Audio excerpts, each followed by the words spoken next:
So, who are the high fivers? Show of hands. Who are the huggers?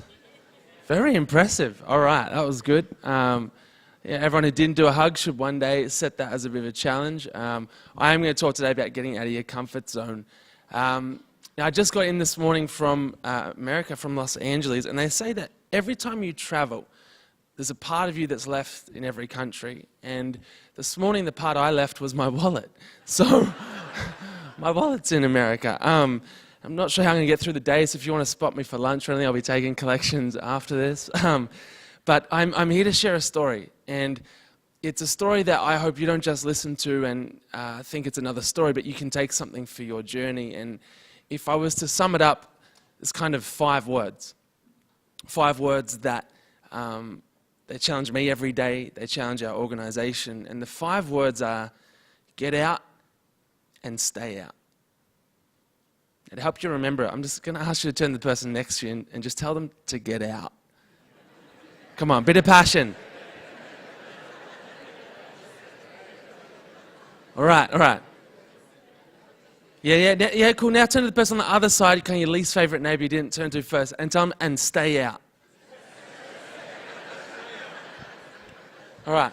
So get out and stay out. 5 words. Hopefully you remember them. Before we jump into this thought, how many parents do we have in the room today? It's a few parents. Cool. Just checking. I became a dad recently. I was really. Thank you. Big deal. Big deal. Very impressive. Some of the women are like, nah, not that impressive. I know I didn't do much, but I always promised myself I'd never become that dad. Now you know that dad. Sam was that dad, the one that, they say they have a child and then without you asking for it, they run you through a slideshow of their child and they're like, my kid's the most gifted kid in the world. And you're like, I didn't actually ask for that. I promised myself I'd never be that dad. And then we had our son, Jed.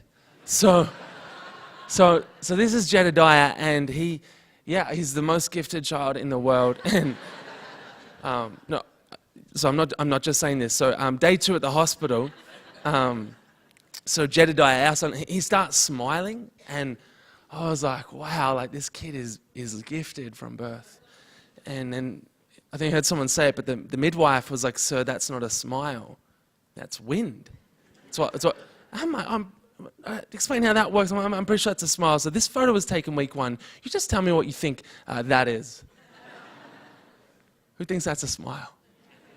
4, 5 people. All right, so I'm pretty proud of him. But I love this thought that we're not born into the world understanding how the system works. We're not born in understanding what's impossible, what's possible. And when we started in 2008, our journey, people said to us, "You're so naive." They said your thinking's like kind of childish. And the truth is, as we scale our idea and organization, we are fighting to keep the naivety, the belief in the impossible. I remember this one moment in 2008. I was in first year university, and I was shocked when I read this statistic that said 900 million people in our world still don't have access to clean water. I had this one moment where I was at my computer, and I'm sitting there and I'm crying. And I'm crying because I'm thinking, what if that story was me? And I just watched stories of kids as young as 4 and 5, and they were losing brothers from waterborne disease. But it was the water that these kids as young as 4 and 5 were collecting. I'm thinking, like, this is so wrong. But if that was me, my sisters Jess and Mel are twins, and they're younger than me. And I thought, imagine that. Imagine walking every day to collect water for them. They die from waterborne disease, and someone explains that to you. How would you, as a brother or anyone, how would you process that? Now, at 19, I realized it's not my story, but the fact that it was some other young person's story in our world, it moved me. But it also left me sitting there feeling kind of overwhelmed. Because I'm not sure how you feel, but every time I see a big problem in the world, I'm moved, but I'm also like, that's so big. Like 900 million people not having clean water. It leaves sometimes the individual sitting there thinking, what difference can one person make? I saw another number that said $50 billion was spent globally on bottled water in 2008. Today it's $100 billion. Now, I'm not sure about you, but I personally think bottled water is probably the silliest product on the planet. Can I get a show of hands with a round of applause? Can I get a show of hands if you agree with me? Come on, we get tap water for free. Yeah. All right. Dumbest product on the planet. Now, guys, get a second show of hands if anyone here has ever bought a bottle before. All right, just checking. Has anyone not bought a bottle? Never bought? That guy? All right, round of applause. That's awesome. But honestly, we're doing something that's kind of silly, but we're all doing it because this is what we do as humans. We value convenience. We'll pay $3 or $4 for something that isn't worth it. And I know that because we make it and it's cheap, but it's like we pay that. And the thought I had was, what if? What if we could turn that moment into something more meaningful? What if we could empower people to help fund access to safe water to the millions of people living without it? And literally that was the idea. And I told my best mate Jared about it, and he said he loved it. And my girlfriend Justine said she loved it. And I thought, good. They both told me they were in, and I was thinking there's probably a book somewhere that says don't get into business with your best mate and your girlfriend. But we did it. And it's worked out okay because Jared and I we're still friends, and we work together, and Justine and I are now married, and we work together every day. That should have got a round of applause, but that's okay. So, come on. Some of you, whew. But we've grown up. And I said we were naive, we had no idea. Jared's first questions, bro, how do you start a bottled water company? I'm like, I don't know. And so we do something that obviously professionals in this room wouldn't be doing, but we didn't know how to start a water company, and so we just Googled it. Now Google was good to us because Google says you need a factory and a bottle, and so we're thinking, well, if you need it, let's meet with them. You have to remember we didn't know what we were doing. We booked meetings and we walked in, and we used to wear our parents' suits to these meetings so we didn't look too young. And we'd say crazy stuff like we're going to change the world, and we'd get questions back like, can you call a brand or a product Thankyou? We're not too sure.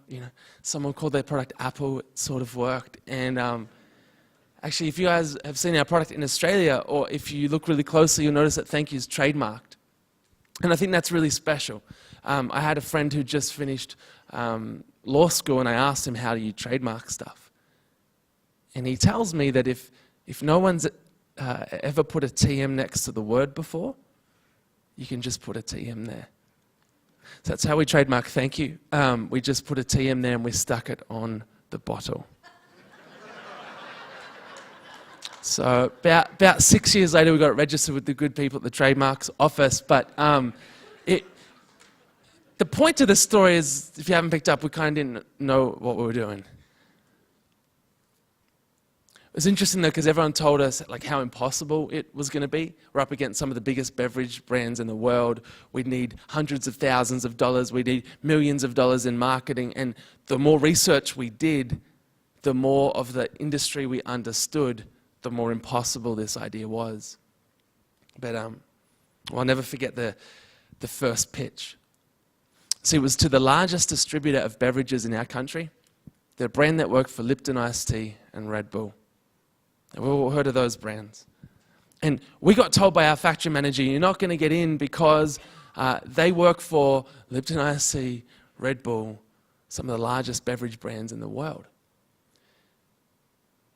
And our enthusiasm was like, yeah, but that's why we're going to present, because one day this, will be. And his commentary wasn't negative towards us. He just gave us the state of the market and how it works. He said, you should start small and prove your model.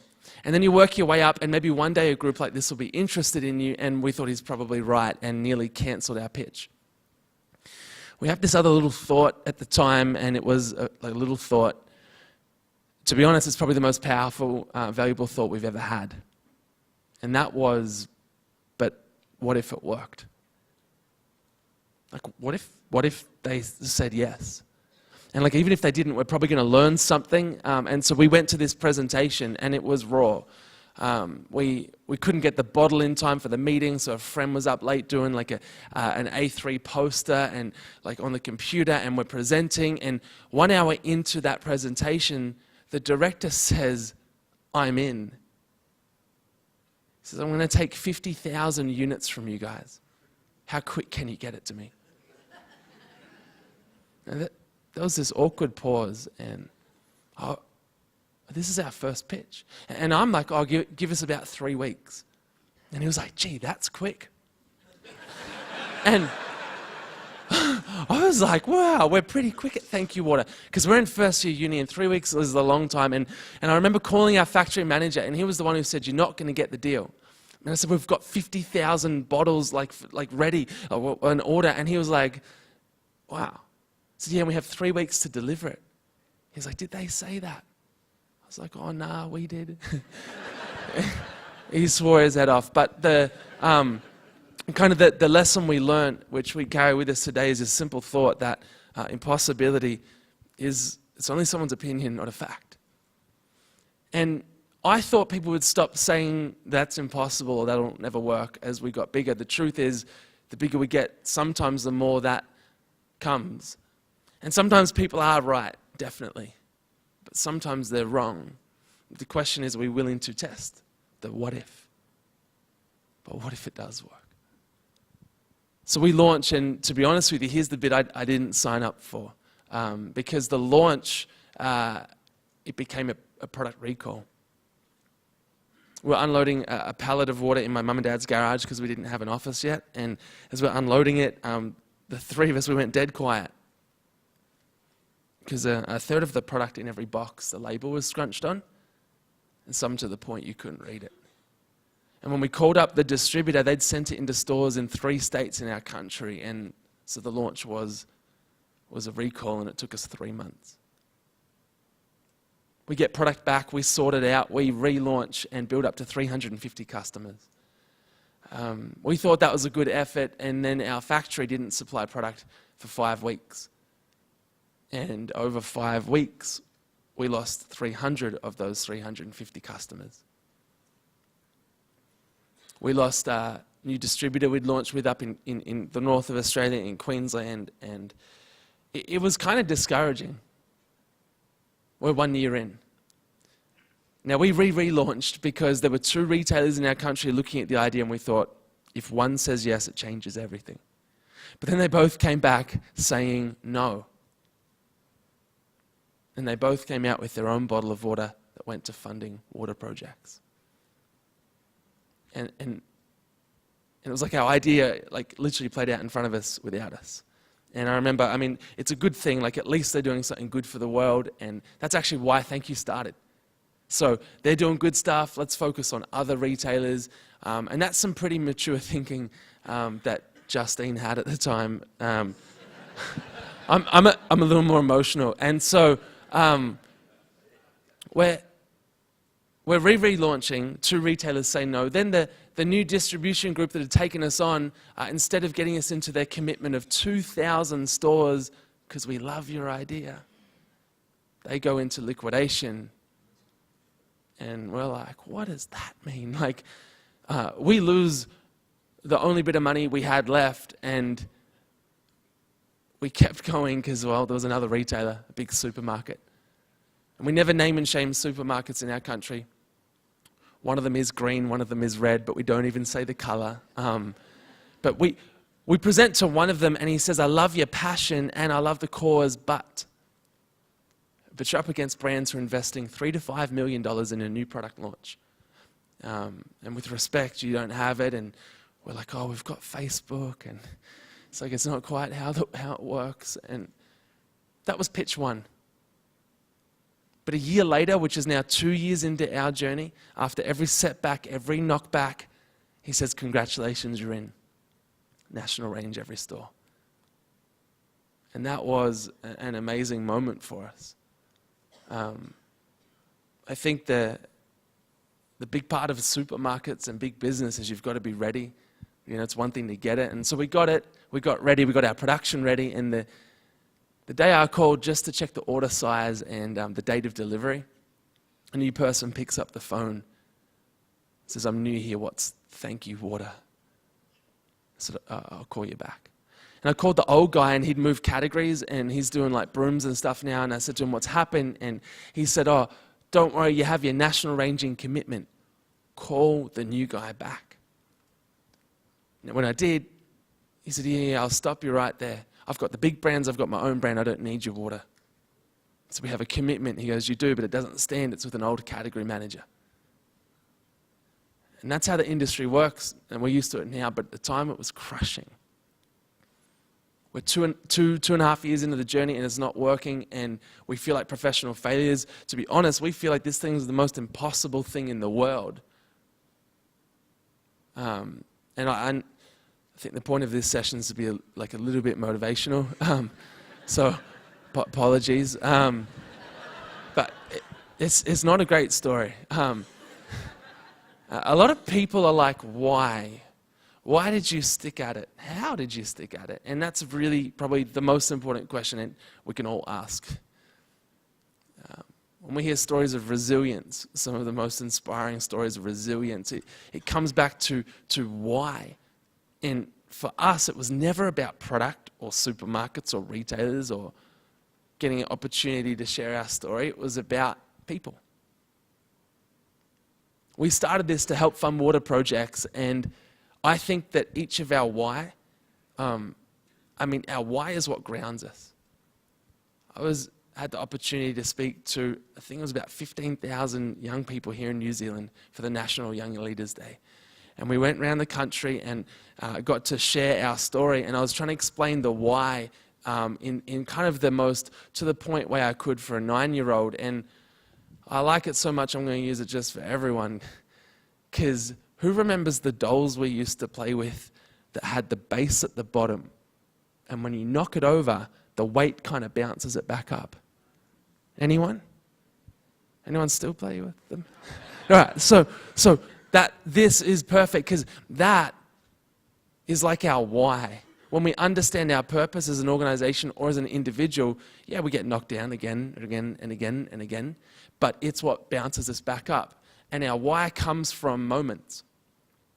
I think as a society, we've done a bad job, actually, at valuing moments. We say things like, just got caught up in a moment, I'll be there in a moment, which means a long time. And I'm standing on this stage because of a moment when I was 19 years old watching stories on my computer. I think moments are powerful. This is another one. When I met Vianney. And I met him at the age of 12, and this is a photo, but standing there was even harder to comprehend that this is and was his reality every day from as young as he could remember. Vianney collected this water, but the best part of his story is now his entire community have access to a gravity-fed water system, because people in Australia said, yep, we're going to buy this product, we're funding this project, and that actually sums up Thankyou's purpose. Our why, that's it. But for me, this goes deeper, and we always have to dig deeper. This is really personal, because I'll never forget that day. Vianney was a super cheeky 12-year-old, and he kept saying to the translator that he'd beat me in a running race. And I was like, well, no, will you tell him I would win? And so we kind of all day bantered, and then we have this race at the end of the day. This is a photo from the start of the race, by the way. So there's no more photos. I was trying to tell someone it's not about winning, but the idea is simple. I don't think it's good enough for each of us just to know our why, our purpose. I actually think we need daily reminders built in. And so what this photo represents is two things. I mean, this is a presentation, so it's kind of for you guys, but to be open, this is one of my build-ins of my why daily. Our story hasn't stopped. We are in the middle of a big launch in Australia. We're going through some really tough times, and probably like most of your inboxes, yeah, it's scary. There's issues. Yeah, I heard a speaker the other day say He runs a big business, and he says every time that he travels, under occupation, he just writes firefighter. Because he just feels like it's all he does every day, and I thought, I should write that. Every day is challenging, but every day we need reminders built in. This is one of them. In fact, the photos at the start of this presentation of Jed, they were for you guys, because you like baby photos. But also they're for me, because when we had Jed, Graham, who's on our board, and he is 78 years young. And when he joined us, he said he was going to get skinny jeans. He never did, so we bought him some for Christmas. But Graham said he joined the board to stay young. He said some morbid stuff after that, but I'm like, Graham, like, you're here for more than that.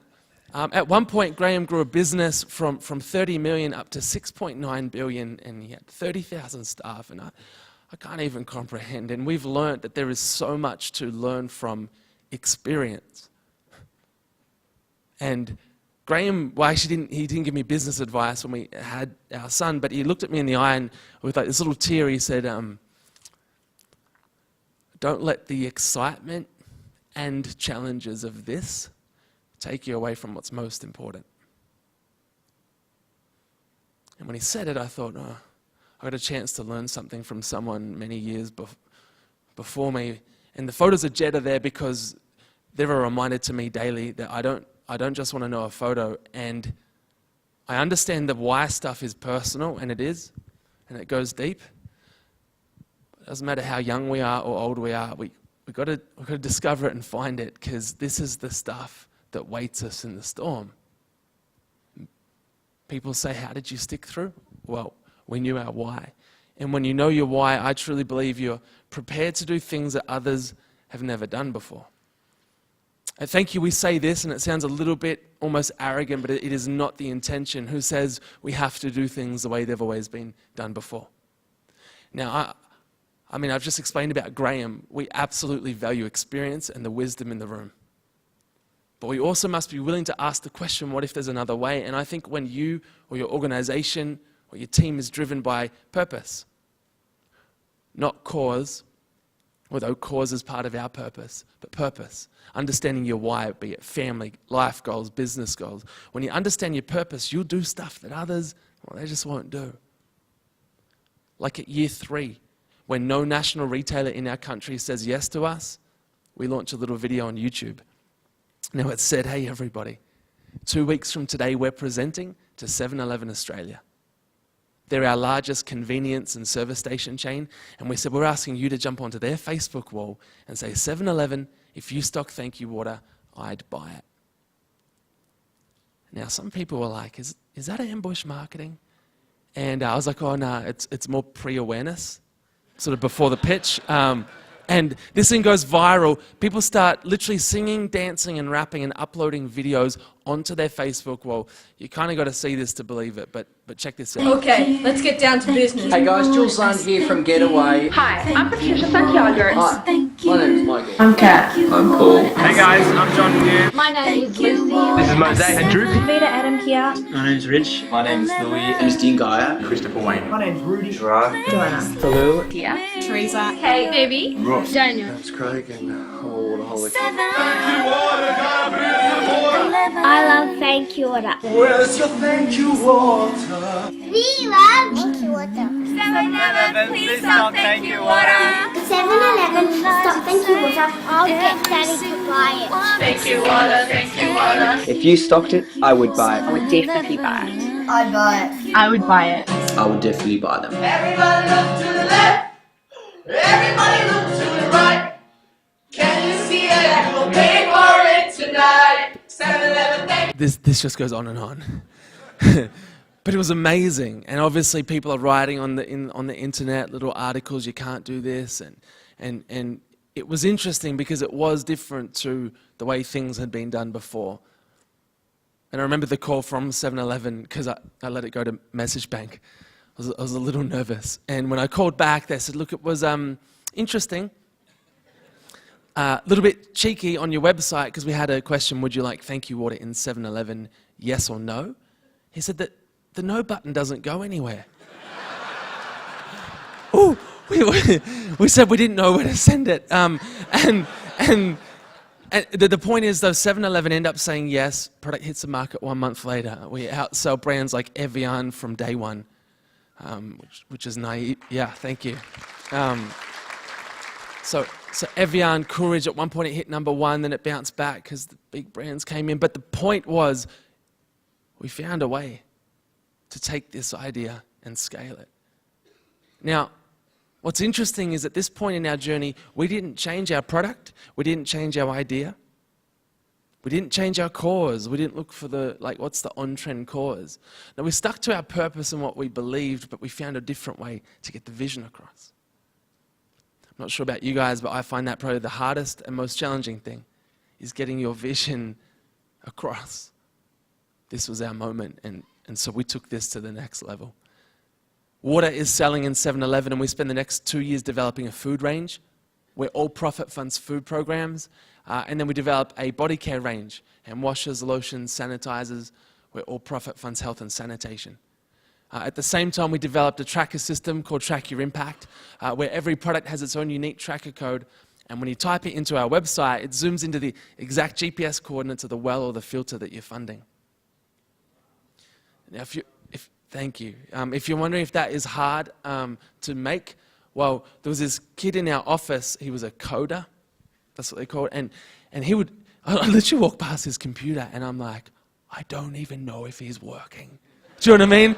Like, we paid him, but anyway, but the system works, and you zoom in, and it gives this whole experience, but this took 2 years to develop the product, the tracker system, and people say to us, you're crazy. And not good crazy. Now, they're saying this because we'd now been going 5 years and we couldn't get our one bottle of water into the 2 biggest supermarkets in our country, Coles and Woolworths. A New World countdown. So if you can't get one bottle in 5 years, how you can get your 14 products in? And well, when we answer that question to a few people close to us, the same response. That's never going to work. That's crazy, that's impossible. Who do you guys think you are? Well, anyway, one day we launched a little video on YouTube and we called it the Coles and Woolworths campaign. I was on a media interview and they said, you can't put the 2 biggest supermarkets in the same sentence because they hate each other. And I was just like, oh, Wesley, our graphic designer, he didn't find it too hard.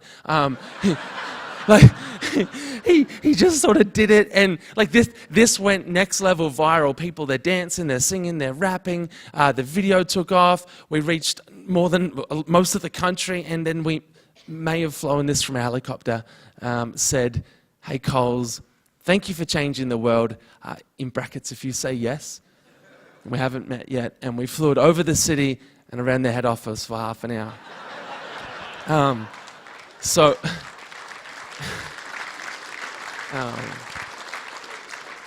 Now, to be fair, Woolies got one too, and but my favourite part of this day was Peter and Jeff, the pilots, because they flew for free, and I think there's a little part of every single one of us, in the room, out the room, like we want to use what we've got. And we can use what we've got, our businesses, our passion, our time, our helicopters, but we can use our stuff to literally make a difference. And Peter and Jeff did something remarkable. We had a donor pay for the sign because he believes in our cause. And I think he also just wanted to see someone do this. And we're like, we're going to do it. And we had to promise we'd never mention his name, so I haven't. But this took off. We go to the meetings, and 5 hours after the pitch at Coles, we have national ranging, and 3 hours after Woolworths, we have national ranging. Now, in the history of our country, this hasn't happened before.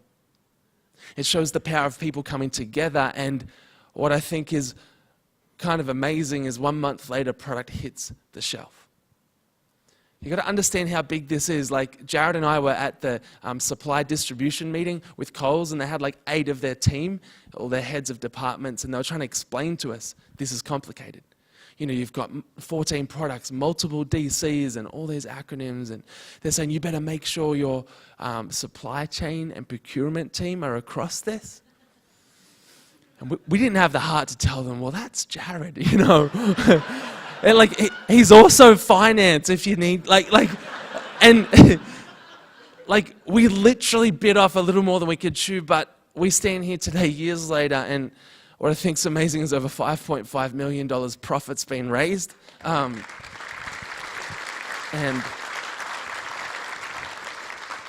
the best number is over 755,000 lives have been impacted through our water, food, and health programs in over 17 countries we're working in, including Australia.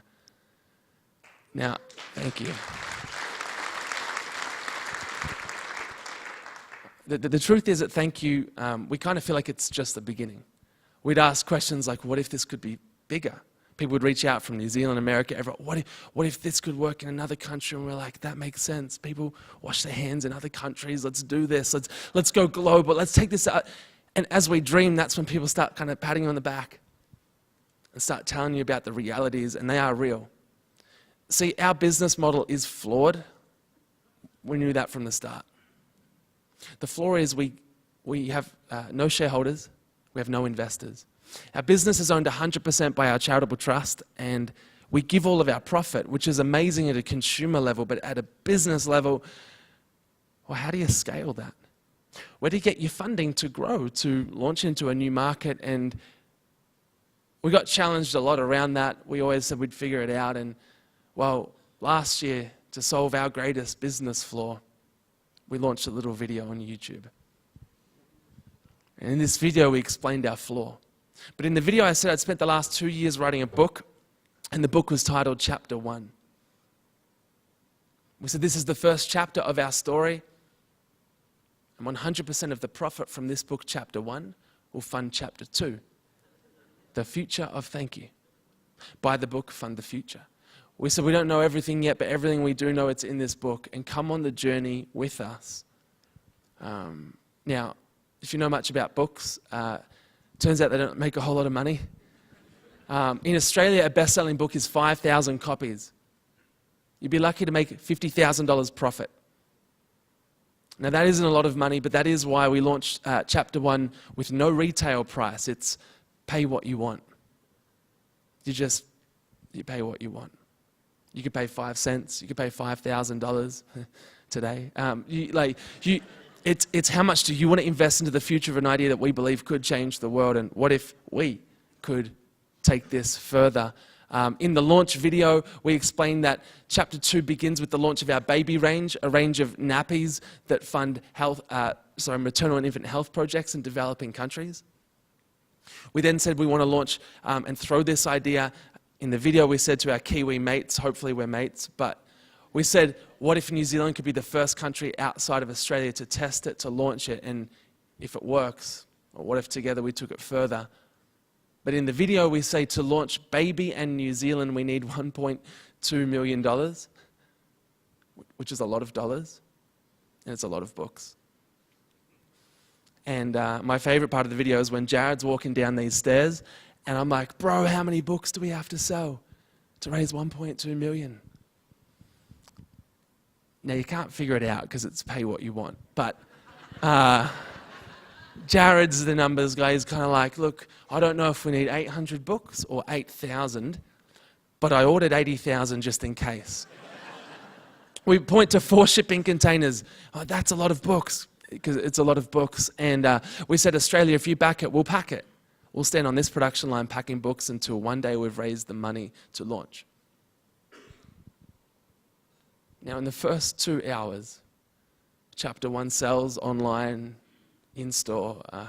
The first 2 hours, we raised $360,000. In the first 28 days, we didn't hit our $1.2 million target. We packed a lot of books, which actually isn't as fun as it sounds, but we raised $1.44 million profit in 28 days, and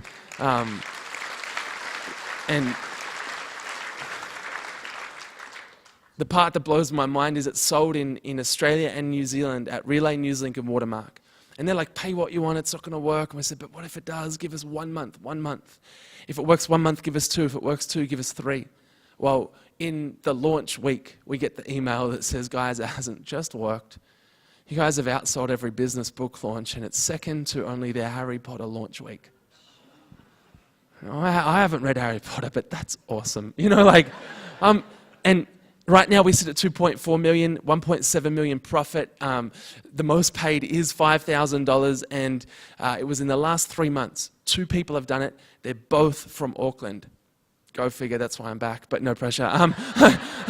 Anyone else? So that's the most paid. Most paid in Australia was $500, but we're going to talk about that later. And the least paid, like a few people have actually paid 5 cents. We have their addresses, and like we wouldn't do anything, but it's this amazing story of humanity. When I was asked by this journalist, pay what you want, what if it fails? I'm like, yeah, but I suppose pay what you want's like a bet on humanity that people are more good than they are bad. We've had CEOs buy it for their whole company or their boards, and I'm like, okay, hope it's good content. Probably my favorite story though is Landon, because he's 10, and his mum writes to us saying that by the age of 10, so he'd bought 4 books. He'd been saving up his pocket money every month. He bought 4 books for $20 each, and he was giving them to people he think should go on and change the world. And that was at book 4 his mum wrote. He's now up to book 18. And I so remember the publishers said, who's your niche market? And we saw it's really specific. Just people that want to make ideas or dreams a reality. Kind of like school kid to CEO range. You can't do that. It's got to be specific in books, but I think our hunch was right, because school kids, the CEOs, have done some amazing things with this book. And the book has a message behind it, and it says this. You can't see it from there, but it says on there, you have the power to change stuff. And you have the power to change stuff. And my mum's a primary school teacher, and she wasn't happy with the word stuff going on the book, but I'm like, Mum, it has to go on there. Because I think the truth is all of our stuff looks different. You can be 9 years old, you could be running a company. Our stuff is different, our challenges are different. We have the power to change it. Problems that you're passionate about locally, or maybe I am, we can change it. And this is a story, a collection of stories of people changing stuff. But what stops us? What stops us changing as businesses or individuals? Simply it's fear.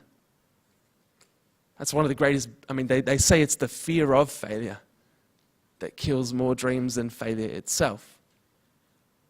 And I get that, because I appreciated Sam's story so much. When I was in year 10 and 11 at school, I said, I'll never do public speaking. And I said that because I had a really strong lisp. And I was annoyed with the person that came up with the term lisp to describe a lisp. But, I went to speech pathology, but it's interesting the way fear works, because I got through that, but the fear was still there, and it kind of blows me away. I'm standing here sharing about the lisp with you, and I'm also thinking, are they now going to listen for it? But in my role, I get opportunities to speak more and more, and it blows my mind, but it pushes me past that fear of, what if I fail? Last night or yesterday, I don't even understand the time zones right now, but I was in America, in LA at an event, and I got invited to this event, and they said, we've given you this opportunity to speak, and you've got an 11-minute keynote. I said to the organizer, I said, I want to be rude, but 11 minutes isn't long. How does it work? And he said, well, if it makes you feel any better, we've given Will.i.am 5 minutes.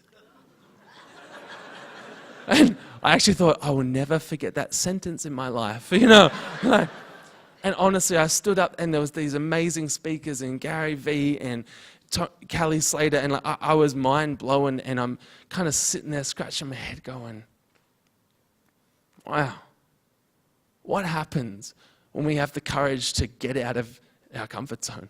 What happens when we are willing to push past fear?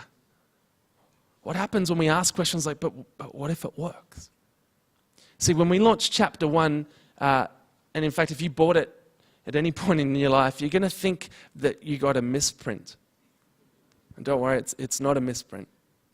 We did our research, and our research told us that there was no bestseller written in this format in New York, America, anywhere. This doesn't exist, but this does. And we were like, oh, that's an opportunity. Now, some of you are like, that's an opportunity to be annoying. And so we changed it. It's on the screen, we changed it. When I was asked, how did you guys change it? I'm like, oh, we hit rotate on the print file. like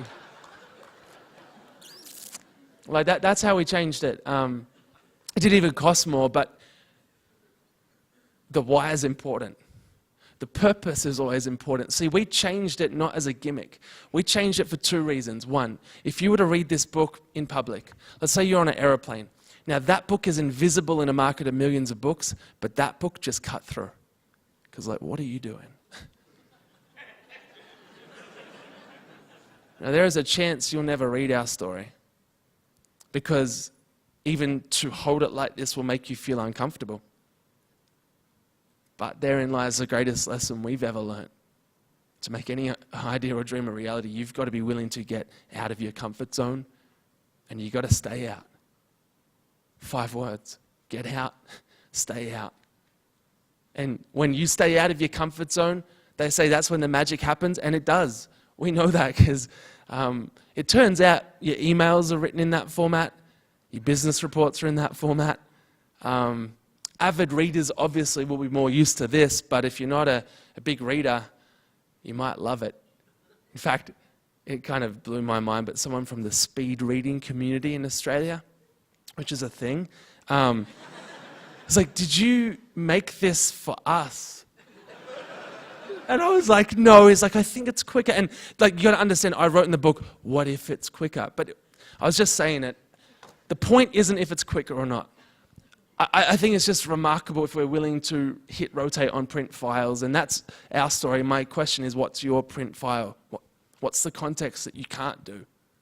And you might be sitting there thinking, oh, but our industry is a little more regulated than yours, or we can't really do that kind of stuff. Understand, we still played within the rules of books.